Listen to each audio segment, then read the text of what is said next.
Bonjour à tous et bienvenue pour une nouvelle vidéo par le Dr Artbook avec aujourd'hui un petit guide par rapport à ceux qui voudraient commencer une collection One Piece. Je sais que vous avez été quelques-uns à me poser plusieurs questions, surtout toi Binouche à qui cette vidéo est dédiée. Alors je me suis dit le mieux, au lieu de faire une sorte de petit dossier que personne ne va lire, une petite vidéo serait mieux. Donc c'est parti pour le guide pour bien commencer une collection One Piece. Alors avant de commencer votre collection One Piece, il faut déjà savoir quel type de collectionneur vous êtes. Alors pour moi, il y a trois grands types de de collectionneurs. Premièrement, il y a l'impulsif. Malheureusement, je pense que c'est ce que je suis le plus. C'est-à-dire quelqu'un qui va voir une figurine et qui va dire je la veux, il faut que je l'achète absolument. Il va même pas chercher à savoir le prix ou quoi que ce soit. Il veut cette figurine parce que c'est un coup de cœur. Après, il y a la personne qui va être complétiste. Ça, c'est plus les personnes qui vont être axées par rapport à un type de d'éditeur et ils vont chercher à acheter toutes les figurines correspondant à cet éditeur et il va même acheter des figurines que lui il aime pas. Pour moi c'est ça le complétiste. Et après il y a le dernier qui est le réfléchi, c'est-à-dire que ça c'est une personne qui a déjà une idée de sa collection, il sait quel personnage il va acheter et après il va regarder sur le net, il va voir les différentes comparaisons, les différentes reviews qu'il y a par rapport aux différentes figurines et après il va faire son choix et une fois qu'il a fait son choix il va bien chercher sur le net pour le trouver au meilleur prix. Donc pour moi ça c'est le plus le réfléchi. Et en fonction de la personne que vous allez être, votre collection va vraiment être différente. Maintenant que vous avez décidé de voir quel type de collectionneur vous êtes, maintenant il faut axer votre collection.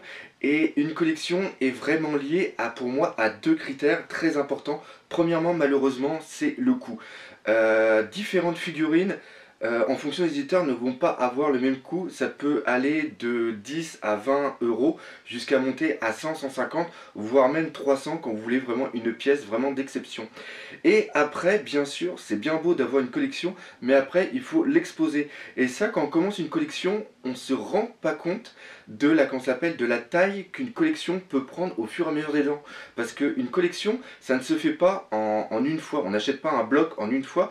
On achète quelque chose au fil des années et il faut après, comment dire, avoir de la place bien sûr pour exposer ses pièces. Tout le monde n'a pas la chance d'avoir une pièce dédiée pour sa collection et en plus il faut pouvoir la mettre en valeur et c'est quelque chose que je me suis aperçu au fur et à mesure du temps, c'est que on dépense presque autant d'argent pour acheter des étagères, des vitrines, de la lumière pour l'exposer. Et ça, c'est quelque chose qui est vraiment à prendre en compte quand vous faites votre budget pour votre collection.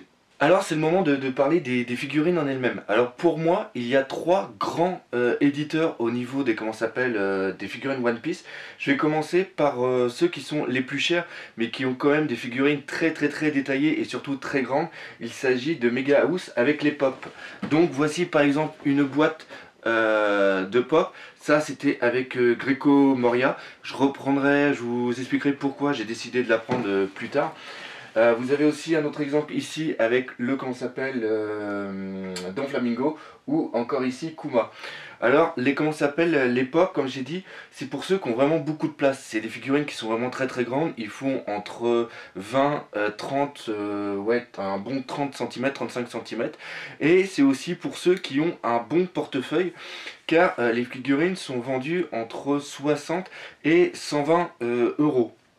Donc c'est quand même quelque chose qui est quand même très cher. Alors par contre par rapport à ça, la finition est vraiment exemplaire, les détails, c'est des fois des trucs absolument de fou. Et pour moi ce sont vraiment des pièces maîtresses par rapport à votre collection. Après le deuxième éditeur c'est Bandai. Là par contre je me suis aperçu que j'ai pas de boîte de leurs figurines. Ils font les figurines Figure Art 0 et vous pourrez les reconnaître facilement car ils ont, comme on peut voir ici, hop, c'est des figurines qui sont vendues avec un socle qui est vraiment très détaillé. Et au niveau de la figurine, pareil, il y a énormément de détails. Et ils font aussi beaucoup de trucs et une sorte de plastique transparent pour faire les différents effets. Alors dans les figures art 0, il y en a, oups, hop, je vais le mettre ici. Et il y en a aussi une autre gamme qui est vraiment très très bien, c'est les battles, où là c'est des attaques qui sont reproduites. Il y en avait eu par exemple avec Zoro, Luffy, vraiment quelque chose, ou même encore Law, vraiment quelque chose d'excellent. Là on est dans une gamme de prix qui est quand même plus bas, on est dans euh, les 30 à 50 euros, ça peut monter des fois à 80, 100 euros en fonction si c'est une édition limitée. Et après, le dernier éditeur, c'est le qu'on s'appelle, c'est Banpresto. Eux, c'est plus des gammes plus bas au niveau du prix. Là, on tourne aux alentours de 10 à 30 euros. C'est un très très bon rapport qualité-prix. Elles sont quand même très détaillées et bien peintes par rapport à comment ça s'appelle. Zut, par rapport à leur gamme de prix. Alors pareil, Banpresto, il y a plusieurs gammes à l'intérieur. Il y a tout d'abord les Grand Lineman. Donc les premiers c'était ici, hop, que vous pouvez voir. Là c'était Ace. Ils sont facilement reconnaissables parce qu'ils ont des socles qu'on s'appelle ronds. Donc ça c'est les premiers.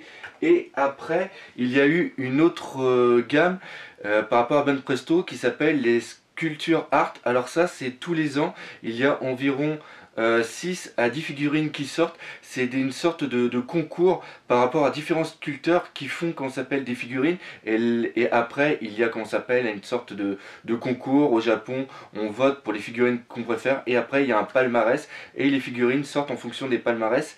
Et ce qui est vraiment très très bien, c'est que ça nous donne des figurines hyper dynamiques et hyper détaillées, et surtout pour un rapport qualité-prix imbattable. On peut les trouver facilement aux alentours de 20-25 euros et elles sont superbes. Donc là nous avions la première qui était je sais pas si vous reconnaissez ici, ça c'était le volume 1, c'est celle qui a fini premier et vous pouvez voir le détail est absolument superbe. Et après moi j'avais eu un bon petit coup de cœur par rapport à celle-ci qui était Barbe Noire. Regardez bien, d'ailleurs il y aura bientôt une surprise par rapport à ça. C'est absolument superbe, la cape qui vole au vent, la détail des points par rapport à la posture de combat. Donc vraiment quelque chose de superbe. Et après, il y a encore une autre gamme qui est par rapport à Banpresto, qui va être les Ichiban Price. Là j'en ai un, mais il est dans la vitrine et comme elle est fermée, là je peux pas, j'ai oublié de sortir la figurine. C'est des figurines qui sortent à peu près tous les mois, il y en a à peu près 2-3. C'est des sortes de tombola qui sont faites au Japon, c'est-à-dire que tu achètes un ticket pour une somme, je crois que ça doit être 800 yens, et après tu regardes et ça te donne un prix A, B, C ou D. Donc tu peux gagner autant des figurines que des serviettes de toilette, des mugs, des ballons, des conneries. Mais il faut savoir que les figurines qui sortent, c'est des figurines qui sont très recherchées parce qu'elles sont surtout en édition limitée, et aussi le travail dessus est vraiment exceptionnel.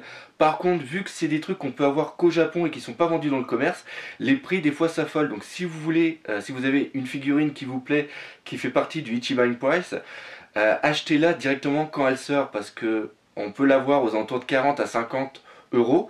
Mais une fois que le concours est terminé et qu'on en passe à un autre, les figurines montent très très vite, ils sont très recherchés et peuvent monter facile jusqu'à 100-120 euros pour une figurine. Donc là c'était pour vous présenter un petit peu les différentes figurines et maintenant je vais vous dire ce que j'en pense réellement de chacune.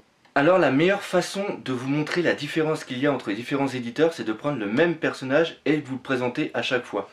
Donc là ici nous avons un Banpresto Grand Lineman qu'on reconnaît à son cycle, à son socle qui est rond. Donc ça c'était vendu aux alentours de 10 à 20 euros.